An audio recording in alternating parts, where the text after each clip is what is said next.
Allah! Kumusta po mga kababayan? Alam mo, nakakatuwa, no? Nakakatuwa ang mga nangyayari sa ngayon. At, alam naman siguro natin kung ano ang word of the day. Ano. Hindi lang word of the day. Word of the week. Word of the month.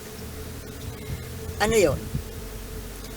Unimportant, irrelevant. Diba? Unimportant and irrelevant. Parehong negative, no? Yung unimportant, medyo magaan-gaan pa, pero yung irrelevant, talagang mabigat yun. Mas nakakalungkot yun. So, sino bang tinutukoy natin? Siyempre, alam na natin. Alam na ninyo kung sino. Si Reyna ng mga bull. Incredible. Unbelievable. Invincible. Incredible. Yung nag-aakala na sila ay invincible at incredible. Yan kasi, 'di ba? Nung mga nakaraang buwan at taon, itong si Sara Duterte at silang lahat, silang Duterte Group, para silang akala mo walang katapusan, walang kinatatakutan. Invincible nga eh. Para bang sila yung pinakang makapangyarihan. Biruin mo, naalala ko, na yung kwento, kay Sara mismo, di ba? Si Sara mismo ang nagkwento, yung sinasabi niya yung pinakauna niyang press con, yung Drag Me to Hell na press con niya, na doon niya sinabi, hindi na nahiya magsabi, na yung isa sa mga sama ng loob niya, isa sa mga sama ng loob na kinikimkim niya against PBBM ay yung tungkol sa presidential chopper. Para hindi nag-iisip. Anong klaseng pag-iisip yun? Akala niya siguro kakampihan siya ng taong bayan. Pero ba ikikwento pa niya na sinabihan niya si PBBM? My goodness, si PBBM, Pangulo ng bansa at boss niya. 'Di ba? Boss niya si PBBM. Pero sinabihan niya na ako ang gagamitin ko yung presidential chopper. At nagagalit siya kay PBBM nung kung bakit hindi niya nagamit. At inutusan pa niya si PBBM na sabihan yung piloto na ihatid siya, iservice niya yung presidential chopper pauwi ng Davao. My goodness, ang layo ng Davao from Manila. Tapos chopper? Ilang litrong gasolina ang makukonsumo noon? Balikan? Manila, Davao? Kasi sa pagkakaalam ko po, ang helicopter ay mga pang short distances lang. Kailangan short distances lang. Kapag ganyan nakalayo, Luzon to Mindanao, Manila to Davao, dapat eroplano na yan eh. So yun nga po, walang pakundangan at walang hiya, napakawalang hiya, napakakapal ng muka na magkukwento pa sa publiko na ginanon niya si PBBM. Sinabihan daw niya na ako ang priority na gumamit ng presidential chopper, hindi ikaw. My God! Where in hell? Sa sobrang kapal ng muka, sobrang lakas ng loob, na pagsalitaan ng Pangulo ng ganon, ako ang priority, hindi ikaw. Yung presidente mismo ang sinabihan na ang pinag-uusapan, presidential chopper. Nag-iisip ba itong Sara Duterte na ito? Kaya nga tinawag na presidential chopper dahil gamit yon, exclusive na gamit ng Pangulo. Pangulo at kanyang pamilya. Hindi siya. Di dapat sana marami naman silang pera eh. Kung gusto mo mag-chopper eh, kayang bumili ng mga Duterte. Kayang-kaya nilang bumili kahit na jet plane pa. Private jet. Kung si Kibuloy nga may private jet. Sana yung private jet ni Kibuloy ang ginamit niya. Hindi yung exclusive na sasakyan ng Pangulo. Grabe. Ibig sabihin, kung napagsasabihan niya si PBBM ng ganun, it sounds na binubuli niya, hinaharas niya, binubuli niya si PBBM. Porki ba naman kasi nakikita niyang mabait, napakabait, hindi marunong makipag-away, hindi marunong magalit, sobrang inabuso. Sobrang inabuso ni Sara si PBBM. Tinatakot, hinaharas, binubuli. Ngayon, di ba, pinapalagpas-lagpas lang ng Pangulo yon. Nakakasuya nga eh. Pero at least ngayon, ako'y natutuwa na nagpapakita na siya ng tapang. Hindi naman natin masisisi. Kasi ito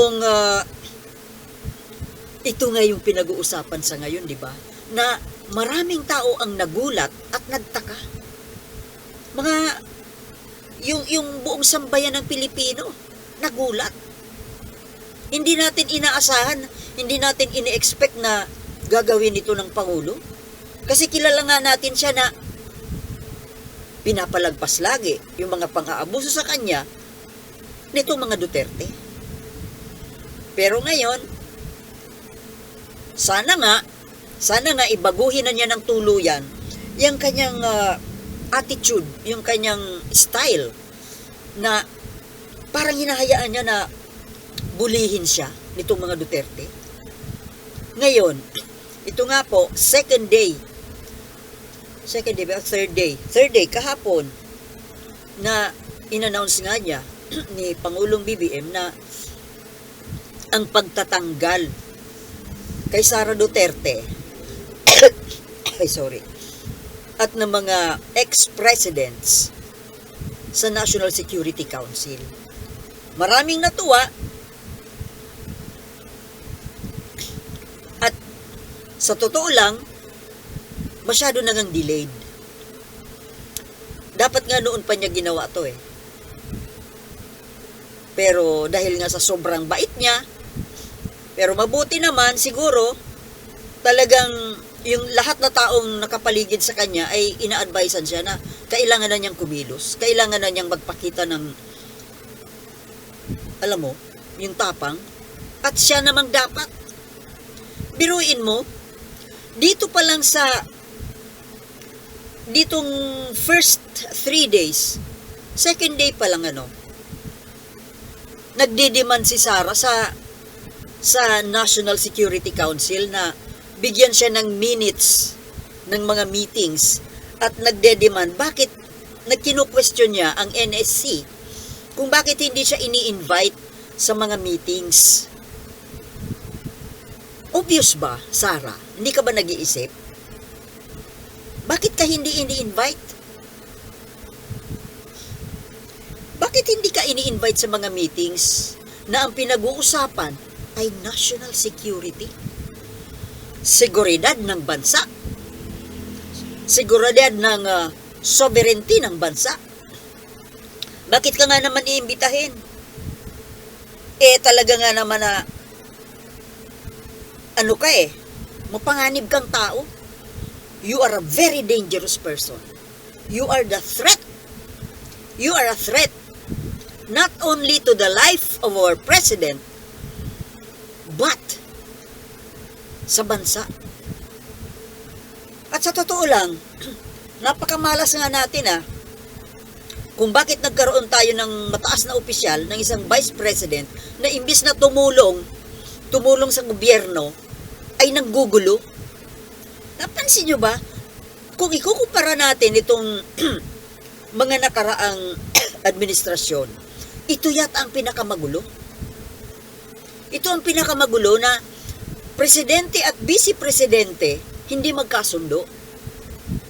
Kung maalala natin noong panahon ng eleksyon, tuwang-tuwa yung mga tao, yung mga supporters ng Uniteam dahil according to them, sa wakas daw magkakaroon ng president at vice president na talagang magkasundo. Kasi nga yung nung nakaraang administrasyon na take note Duterte administration yon. Tatay nitong nanggugulo. Talagang magulo silang pamilya Silang mag-ama. Kasi nung nakaraang Duterte administration, di ba hindi rin sila magkasundo ni Leni Robredo, Vice President Leni. Inaaway-away din niya si Leni Robredo Noon, ang bully noon, yung presidente. No wonder, isa siyang Duterte. At ang sobrang mabait noon, na pinapalagpas din ang pangbubuli, ay si Leni Robredo. Ngayon, sa Marcos administration, PBBM administration, ang nangbubuli, Vice President. Nabaliktad. And no wonder, kasi Duterte, anak nung bully president nung nakaraang administrasyon. At ang binubuli ngayon, yung Pangulo. Imagine, nakakairita pakinggan yung salita ni Sara Duterte na nagde-demand siya sa NSC na bigyan siya ng minutes of the meeting notarized in 24 hours. Within 24 hours. Demanding! Walang hiya. Hindi na nahiya. Wala talagang pakundangan Walang common sense. Sino ang inuutusan niya na magbigay sa kanya ng min? Sino ba siya? Kung makapagsalita sino ba siya? Akala mo siya yung pinaka-top official. Akala mo siya yung boss. Yan, bossy. Napaka-bossy. Sino ang inuutusan niya na magbigay sa kanya ng minutes of the meeting? Na kung tutuusin, ang chairman ng National Security Council ay si PBBM. Yung Pangulo. At ang kasali nga dito, ang other members ay yung mga top officials, top government officials. Sila Senate President, Speaker of the House, si General Anyo. Sino kaya sa kanila ang inuutusan ni Sara? Si General Anyo? Kahit si General Anyo pa, kahit kay General Anyo pa siya, ina-address niya yung kanyang demand, it reflects pa rin na ang inuutusan niya ay the whole council, yung National Security Council, the whole of it. Kung saan, ang leader, ang chairman, ay si PBBM. So, para na rin inuutusan niya si PBBM, the president.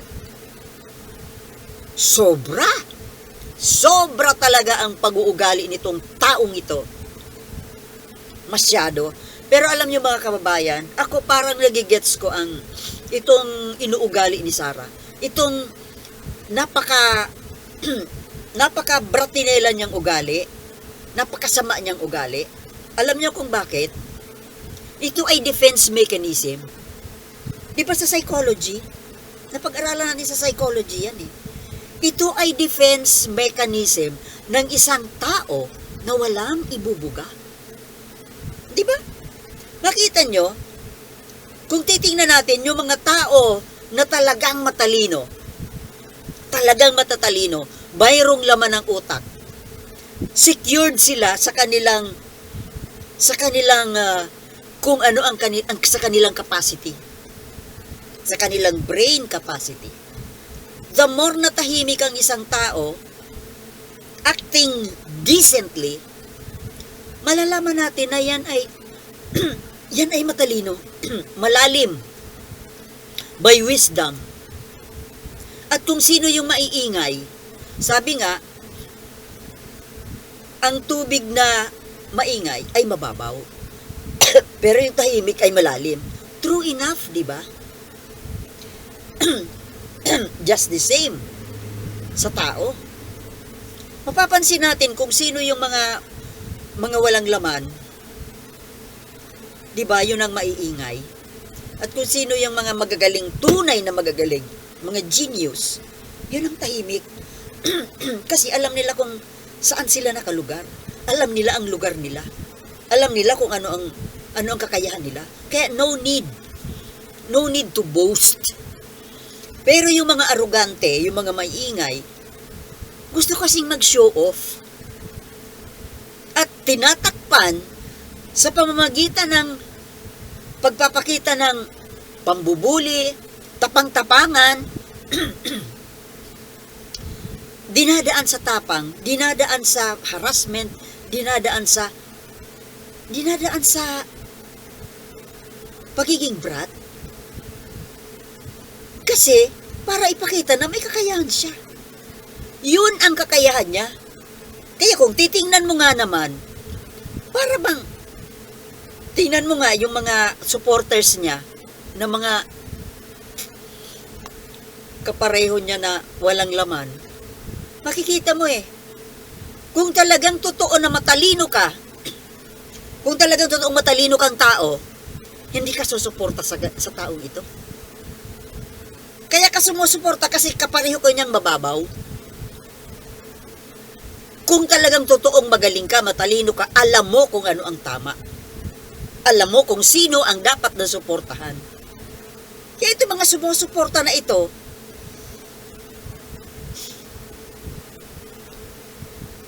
mga walang wisdom. Kaya sa totoo lang po, nagigets ko itong ginagawa ni Sarah. Kasi alam niya na mahina siya. Ito hindi po ito pamimintas, kundi alam ito ng mga psychologists. 'Di ba? Kasi yun na nga po, defense mechanism nga. Kasi siya, alam niya na wala siyang kakayahan. Alam niyang mahina siya, alam niya na wala siyang ibubuga.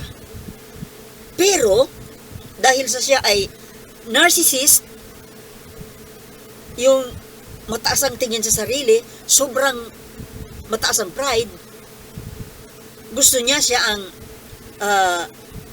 focal point, siya ang star of the show, tinitingala, narcissistic nga So, ang gagawin niya, gagawa siya ng mga bagay na siya ang magiging center of attention. At ito lang ang kaya niya. Ito ang kaya niyang gawin.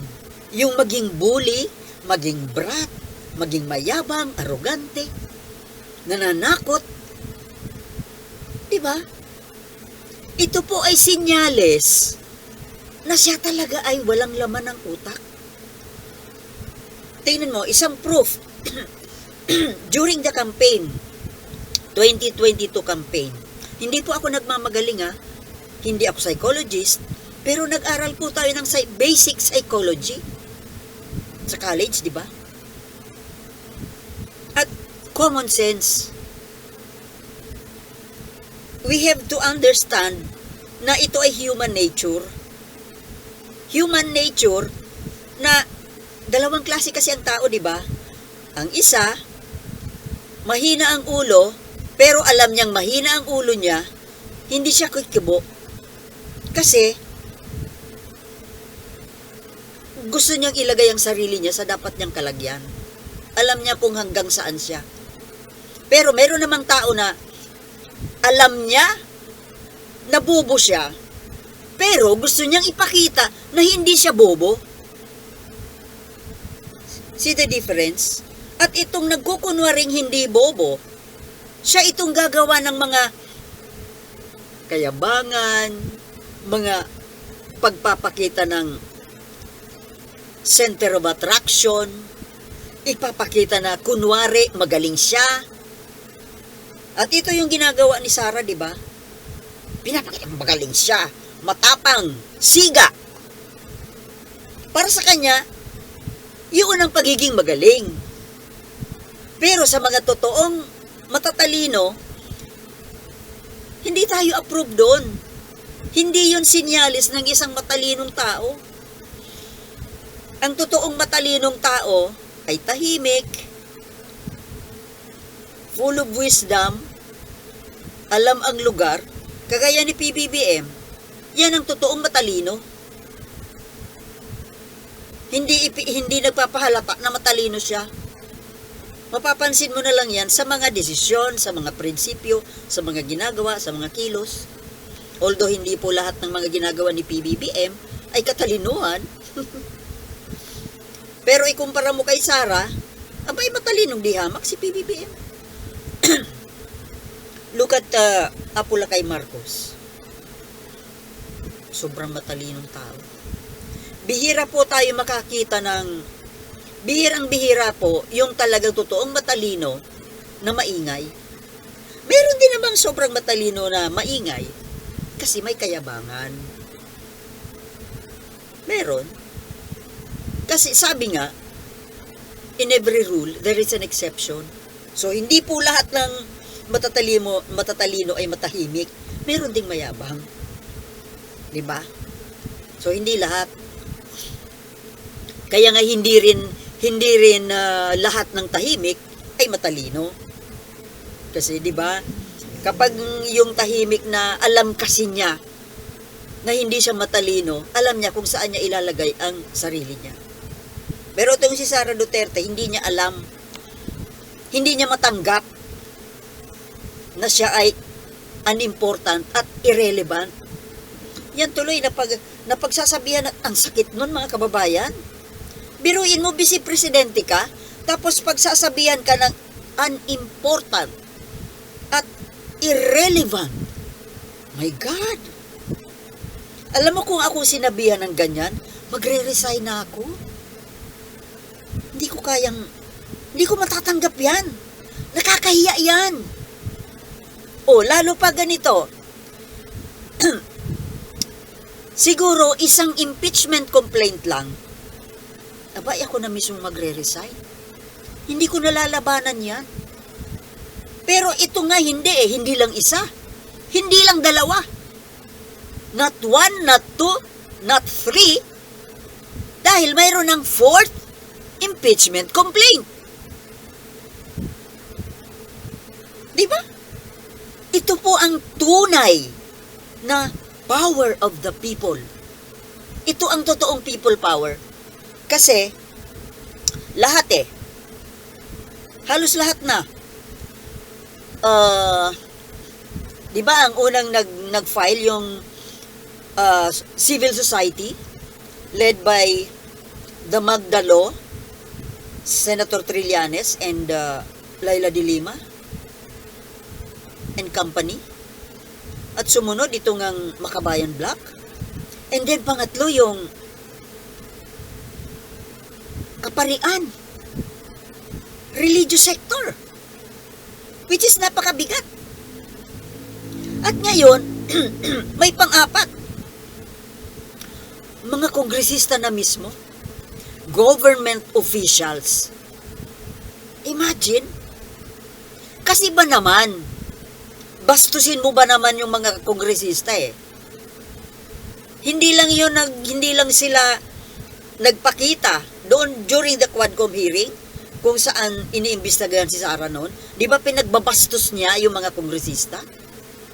Hindi nag-iisip Natural, hindi naman makipagbabalitaktakan sa kanya, hindi naman makipagbardagulan sa kanya yung mga kongresista dahil mga edukadong tao yun.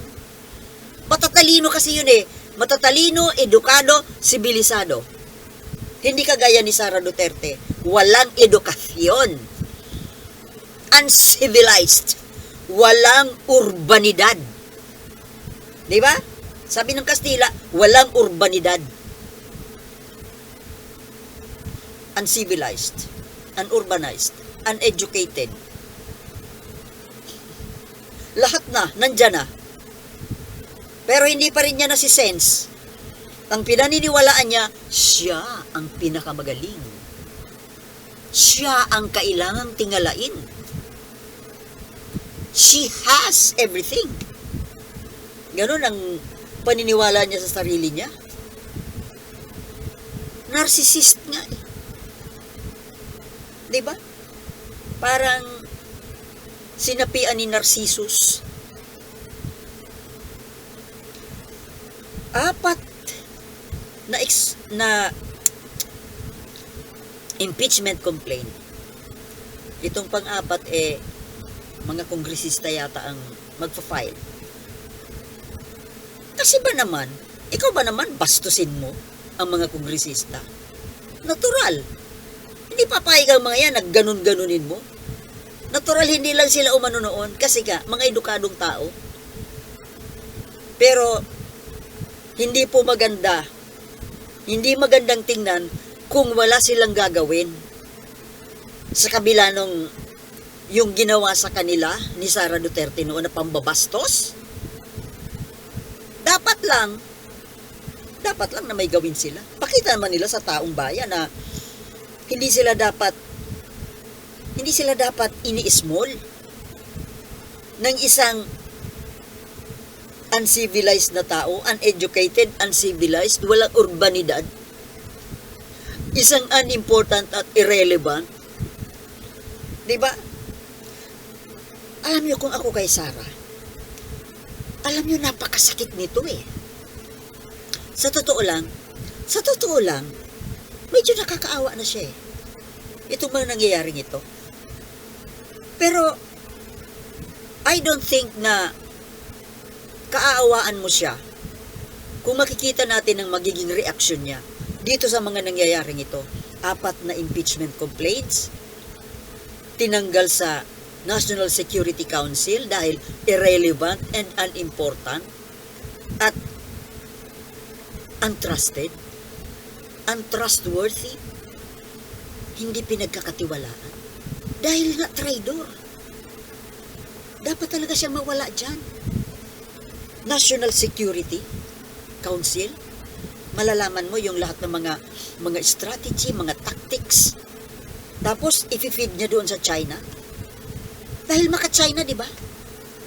Kaya dapat lang eh. Dapat talaga na mawala siya dyan. Dahil mapanganib.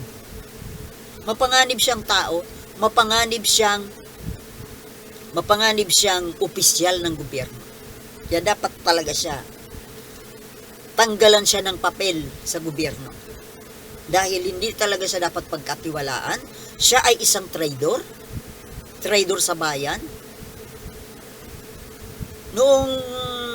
Noong panahon ng giyera, ang mga traitor sa bayan, pinupugutan ng ulo yan. Binibitin yan sa mga puno. Pinaparusahan yan. Walang kapatawaran yan eh. Ang mag-traitor sa bayan, mga kababayan, that's an unforgivable sin sa isang bansa. Miruin mo, ipinagkakanulo mo ang sarili mong bansa. Di ba kung ikukumpara natin noong araw, biblical times, yung ginawa ni Judas kay Kristo?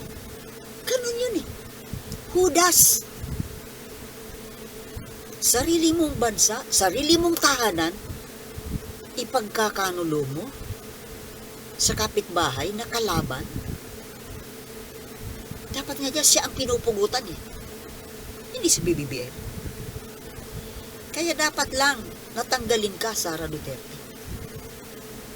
Hindi lang sa NSC. Sa bagay, ikaw na mismo yung nagtanggal sa sarili mo doon sa DepEd. Good. Approve. At ngayon, tinanggal ka sa National Security Council dahil ikaw ay isang traidor, hindi dapat pagkatiwalaan, isang irrelevant, unimportant na member. At hindi lang yan, dapat mawala ka na rin sa iyong posisyon bilang Vice Presidente dahil ikaw ay isang traidor. Wala ka dapat dyan. Isa kang traidor, isa kang sinungaling, manluloko, magnanakaw. Ay, kung ako, pinagtatanggal ka na at nananawagan na ang taong bayan, nananawagan ang taong bayan na mag-resign ka na, na i-impeach ka, kung may kahihiyan ka, kung ikaw ay isang taong may kahihiyan at decency sa pagkatao mo, magre-resign ka kusa. Hindi mo na hihintayin pa. Hindi ka na makikipaglaban pa. Hindi mo na ilalaban pa yan. Dahil kitang-kita na nga ang mga ebidensya. Alam mo kung ano ang pinaggagawa mo. Ilalaban mo pa. Umaasa ka kasi na ililigtas ka ng Senado? Abangan, tingnan natin kung talagang ililigtas siya ng Senado.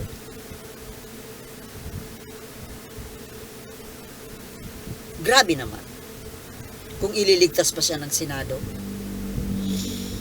Pero sa totoo lang mga kababayan, itong ginagawa nitong mga Duterte na lalaban pa talaga.